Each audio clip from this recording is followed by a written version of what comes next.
Assalamualaikum warahmatullahi wabarakatuh. Innal hamdalillah nahmaduhu wa nasta'inuhu wa nastaghfiruh wa na'udzu billahi min syururi anfusina wa sayyiati a'malina may yahdihillahu fala mudhillalah wa may yudlil fala hadiyalah. Asyhadu an la ilaha illallah wahdahu la syarikalah wa asyhadu anna Muhammadan abduhu wa rasuluh sallallahu wasallam ala Rasulillah Muhammad bin Abdillah wa ala alihi wa sahbihi wa mawalah. Qala Allah Ta'ala fil Qur'anil Karim, wa idza sa'alaka ibadi anni fa inni qarib ujibu da'watad da'i idza da'ani falyastajibu li wal yu'minu bi la'allahum yarshudun. Shadaqallahul azim. Alhamdulillah, puji syukur kita panjatkan kepada Allah Subhanahu wa taala atas limpahan rahmat dan karunia taufik dan hidayah, dan juga salawat salam semoga terlimpah curahkan selalu kepada Nabi Muhammad sallallahu alaihi wasallam. Ikhwah fillah rahimakumullah. Lalu bentuk ketakwaan kita kepada Allah Subhanahu wa taala yang kedua yang termaktub dalam Al-Baqarah 177, yang kedua adalah wa aqamas salata wa ataz zakah. Bentuk ketakwaan yang kedua diwujudkan dalam bentuk pengabdian yang paling hakiki kita kepada Allah Subhanahu wa taala, yaitu sujud kepada Allah.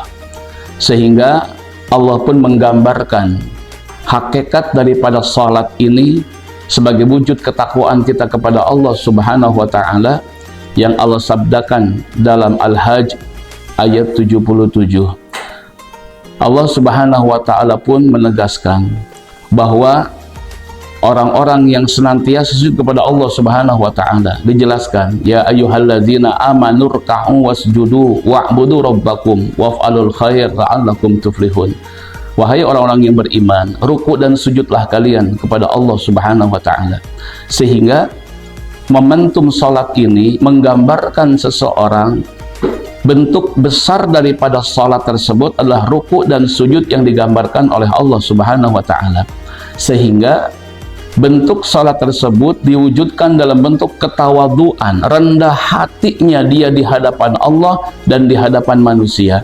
Sehingga bentuk daripada pelajaran salat yang digambarkan oleh Allah Subhanahu wa taala adalah ruku dan sujud. Artinya orang-orang tersebut harus memiliki sifat ketawaduan, rendah hati dia di hadapan Allah.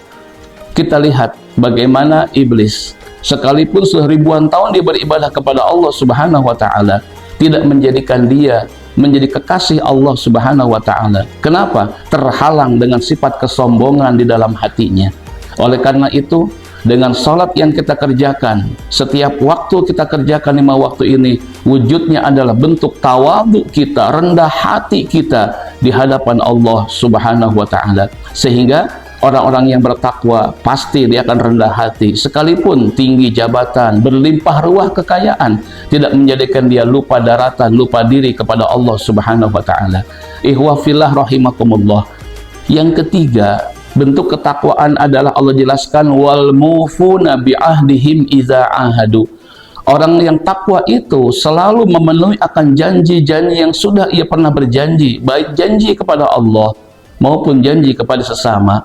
Sehingga di dalam hatinya tidak ada keingkaran, tidak pernah khianat terhadap apa yang pernah dia janjikan, baik kepada Allah maupun kepada sesama. Dan yang keempat, yang terakhir, bentuk ketakwaan kita kepada Allah adalah was-sabirina fil ba'sa'i wad-dharra'i wa hinal ba's ulaika alladzina shadaqu wa ulaika humul muttaqun. Yaitu orang-orang yang bersabar di dalam kesulitan, dalam penderitaan, wahinal ba's, dan ketika berkecamuknya perang. Sehingga ketika kita ditempa oleh Allah di Ramadan ini, maka kesabaranlah yang harus betul-betul kita wujudkan untuk mencapai nilai ketakwaan kita kepada Allah Subhanahu wa taala. Memang ujian cukup berat, baik ujian yang datang dari diri sendiri, dari orang lain, dari sulitnya ekonomi dan yang lainnya, maka bersabarlah kita kepada Allah Subhanahu wa taala sampai kita terus mendapatkan pertolongan dari Allah Subhanahu wa taala. Maka itulah orang-orang yang benar imannya, kata Allah, dan merekalah golongan orang-orang yang bertakwa kepada Allah Subhanahu wa taala. Oleh karena itu, momentum Ramadan tepat bagi kita untuk menjaga kesabaran kita di dalam mencapai ridho Allah Subhanahu wa taala. Oleh karena itu, marilah kita mencoba dengan bersusah payah, walaupun kita lakukan dengan berjibaku, dengan mujahadah yang kita kerjakan. Semoga tingkat kesabaran kita memiliki nilai ketakwaan kita kepada Allah Subhanahu wa Ta'ala, sehingga apa yang terjadi itu semua sudah menjadi takdir Allah Subhanahu wa Ta'ala. Ambil hikmah dari semua yang terjadi, semoga kita mendapatkan ridho Allah Subhanahu wa Ta'ala. Hadirin rahimakumullah, semoga Allah memberikan nilai kesabaran yang tinggi kepada kita hingga kita mendapatkan nilai ketakwaan di hadapan Allah Subhanahu wa Ta'ala, sehingga dengan ketakwaan ini akan mewarnai 11 bulan berikutnya, sehingga nuansa Ramadan masih terasa walaupun sudah meninggalkan kita. Insya Allah keistiqomahan di Ramadan masih tetap berlanjut walaupun sudah tidak ada Ramadan lagi. Ini yang disampaikan, mudah-mudahan bermanfaat buat kita semuanya. Billahi taufiq wal hidayah. Wassalamualaikum warahmatullahi wabarakatuh.